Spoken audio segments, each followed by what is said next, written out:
Hello everyone, my name is Ravi Sharma. और यार आपके ना मेंस एग्ज़ाम्स हैं, बहुत सारे मेंस एग्ज़ाम हैं जो नेक्स्ट 3 वीक्स हैं। आपके 3 बड़े एग्ज़ाम हैं, ठीक है।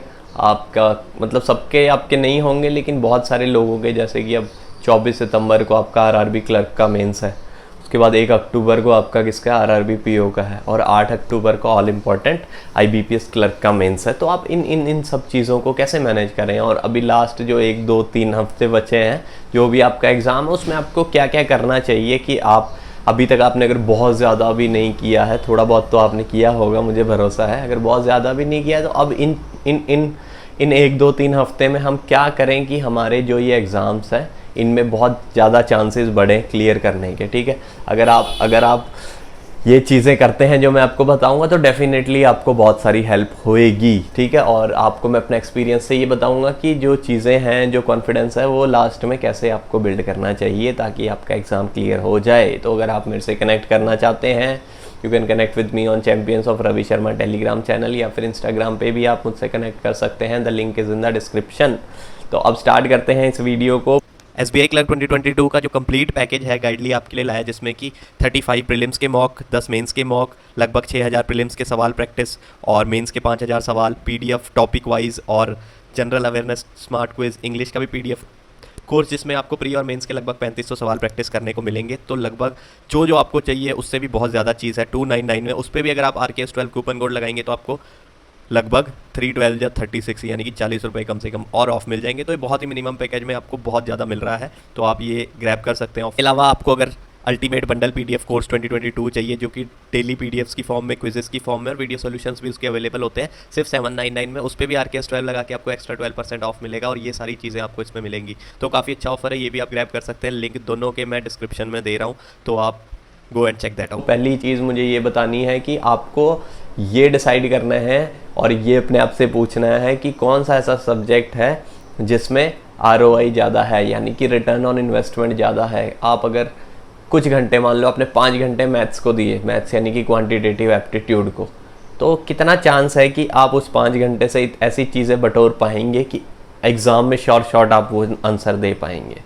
तो ऐसा एक ही सब्जेक्ट है मेरे भाई कि अगर आप जनरल अवेयरनेस, जो कि एक अच्छा सब्जेक्ट है, उस सब्जेक्ट में अगर आप फोकस करेंगे ज़्यादा, उस सब्जेक्ट में आप अपने जो आर्स हैं, नंबर ऑफ़ आर्स अगर ज़्यादा इन्वेस्ट करेंगे जनरल अवेयरनेस में, तो डेफिनेटली आपके ज़्यादा चांसेस हैं कि आप जनरल अवेयरनेस में बेटर स्कोर करें, ठीक है। तो कहने का सिर्फ इतना मतलब है कि एक तो फ्रीक्वेंट रिविजन्स आपने करनी है जनरल अवेयरनेस में। सेकंड चीज़ जनरल अवेयरनेस में क्या करनी है कि जो आप मॉक्स दे रहे हैं उसमें से जो जनरल अवेयरनेस के क्वेश्चंस आ रहे हैं जो आपको नहीं आ रहे, उनको भी एक जगह नोट डाउन कर लेना और उनकी भी रिवीजन करना, क्योंकि वो काफ़ी रिसर्च बेस्ड होते हैं। और जो अच्छे लोगों को, यानी कि जो मॉक बना रहे हैं वो एक अच्छे टीचर होते हैं, उनको लगता है कि ये इंपॉर्टेंट है तो वो एक्चुअल में इंपॉर्टेंट होते हैं, ठीक है। दूसरी चीज़, आपने मॉक्स वाले जनरल अवेयरनेस करने। तीसरी चीज़, आपको क्विजेस देनी है। आप क्विजेस सॉल्व करोगे तो आपको अपनी रिटेंशन पे भी कॉन्फिडेंस आएगा, और दूसरा आपको ये भी कॉन्फिडेंस आएगा कि हाँ यार मुझे आता है, तो ओवरऑल कॉन्फिडेंस भी बिल्ड होगा, ठीक है। तो ROI के हिसाब से जनरल अवेयरनेस को आपको बहुत ज़्यादा टाइम देना है। सेकंड चीज़, आपको रीडिंग अच्छे से करनी है। आप अगर मान लो एग्ज़ाम से 3 4 दिन पहले रीडिंग छोड़ दें, रीडिंग बिल्कुल ही ना करें, तो आपको एग्ज़ाम में ना बहुत धीरे पढ़ पाओगे आपके अगर फ्लो नहीं होगा। आपको अगर जैसे मैं नॉवल भी पढ़ता हूँ, तो अगर मैं पढ़ रहा हूँ अच्छे से, तो जब मान लो मैं 2 दिन पढ़ रहा हूँ तो तीसरे दिन मेरी ना आँखों से ही मेरी पढ़ाई हो जाती है। ऐसे नॉवल को मैं पढ़ लेता हूँ, बट अगर मान लो मैं 2 हफ्ते या 1 हफ्ता मैंने पढ़ाई नहीं की नॉवल की, तो फिर अगले दिन है ना ऐसे एक एक वर्ड को पढ़ना पड़ता है और बोल बोल के भी पढ़ना पड़ता है। तो अगर आपको एक्चुअल में वहाँ पे चाहिए कि आपकी आंखें और दिमाग और आपकी जो लिप्स हैं वो कोऑर्डिनेट करें, तो आपको अभी से और अच्छे खासी रीडिंग करनी है। लगभग आधे पौने घंटे डेली रीड भी करना और 2 3 RC भी सॉल्व करने हैं। चाहे आप किसी भी लेवल के RC सॉल्व करो, लेकिन आपकी RC सॉल्व करने हैं, वहाँ पे आपको बहुत सारे RC सॉल्व करने को आएंगे, ठीक है। और जो एरर डिटेक्शन वगैरह है वो भी उससे काफ़ी स्ट्रॉन्ग हो जाएंगे, क्लोज टेस्ट वगैरह भी। तो सेकंड चीज़ मैंने क्या बोली कि आपको इंग्लिश भी अच्छे से पढ़नी है। क्वांट और रीजनिंग का मैं बहुत ज़्यादा इसलिए नहीं बोल रहा, क्योंकि अब अगले पॉइंट में वो अपने आप ही कवर हो जाएगा। वो इसलिए है कि जो मेरा थर्ड पॉइंट है वो ये है कि जो मॉक्स होते हैं, ठीक है, मॉक्स मेंस के लगभग आपको 10 मॉक्स हर एग्ज़ाम के देने हैं, जो अगले 3 एग्ज़ाम मैंने बोले। लेकिन अगर आपने मान लो पिछले अभी 1-2 हफ्ते में 4 मॉक दे दिए, ठीक है, पिछले हफ्ते में, और आपने उनको एनालाइज नहीं किया, तो अब अगला मॉक देने से पहले मैं चाहता हूँ कि आप उनको एनालाइज करें। अगर आपने किसी मॉक को बस देख के, अपने मार्क्स देख के, परसेंटाइल देख के आगे बढ़ गए, तो उस मॉक का पर्पस सॉल्व नहीं हुआ है। उस मॉक का पर्पस तभी सॉल्व होगा, उस मॉक का पर्पस तभी सॉल्व होगा अगर आप उस टाइप के क्वेश्चन को एक्चुअल एग्ज़ाम में गलत ना करें। तो वो कैसे इंश्योर आप करेंगे? वो इंश्योर ऐसे करेंगे कि जो जो क्वेश्चंस आपके गलत हुए हैं या फिर जो आपने छोड़े हैं, उनको आप क्या करें, एक्चुअल में देखें एक बार दोबारा। उसी को एनालिसिस बोलते हैं। ये बहुत ही फैंसी वर्ड है, एनालिसिस ऑफ मॉक्स, बट एनालिसिस का सिंपल इतना ही मतलब है कि जो यहाँ पे जो सवाल आपके गलत हुए हैं या जो आपने छोड़े हैं, अगर वो एक्चुअल एग्ज़ाम में आ जाएं तो वहाँ पे आपके गलत ना हो, बस। तो मॉक को जो आपने दे दिए हैं और जो आप देने वाले हो, उनको अच्छे से आपको एनालाइज करना है। क्वांट और रीजनिंग को तो बहुत ही अच्छे से करना, और इंग्लिश में भी देख लेना कि गलतियाँ क्या हो रही है।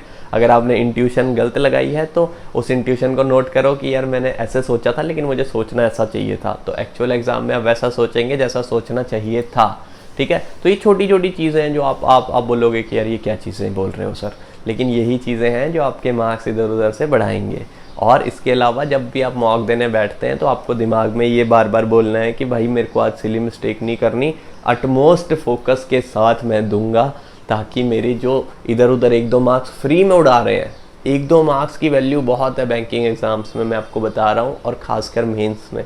तो अगर आप नहीं करेंगे सिली मिस्टेक्स तो आपके मार्क्स डेफिनेटली बढ़ेंगे, ठीक है। और जो हायर लेवल क्वेश्चंस होते हैं उनसे डरिए मत, उनसे बोलिए कि भाई अगर मैं बेसिक पे स्टिक रहूँगा तो मेरे वो भी क्वेश्चन सॉल्व होंगे, वो कुछ अलग कंसेप्ट के नहीं हैं, वो सिर्फ 1-2 कंसेप्ट्स को मैं मिक्स कर दिया है, और आपकी अब जो आप अप्लाई कर पा रहे हैं कि नहीं, एप्लीकेशन ऑफ कंसेप्ट्स आपके दिमाग की कैसी है, बस वही चेक हो रहा है। अब लास्ट पॉइंट जो कि बहुत इंपॉर्टेंट है, मेंस के जो सवाल होते हैं वो आपको डराते ज़्यादा हैं। डराएंगे कम वो आपको, जब आपका खुद पे भरोसा होगा, ठीक है। आप ना कभी भी अपने आप को कम मत समझिए, आप भी सब लोगों की तरह, आपका भी दिमाग उतना ही है, आपने भी प्री क्लियर किया इसलिए आप मेंस में बैठे हैं।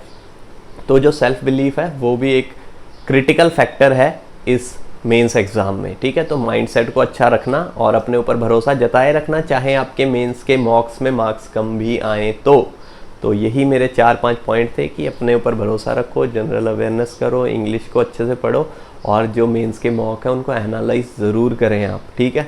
तो that is all for this video, and I hope and I know that you will perform great in these mains exams. और बाकी आपको कोई डाउट है मेंस एग्ज़ाम में तो आप प्लीज़ एक तो टेलीग्राम चैनल ज्वाइन कर लें, और दूसरा इस कमेंट सेक्शन में जो भी आपको बोलना है बोल सकते हैं। All the very best, you can like, share, subscribe, what ever you want, there is no compulsion. All the very best. Thank you.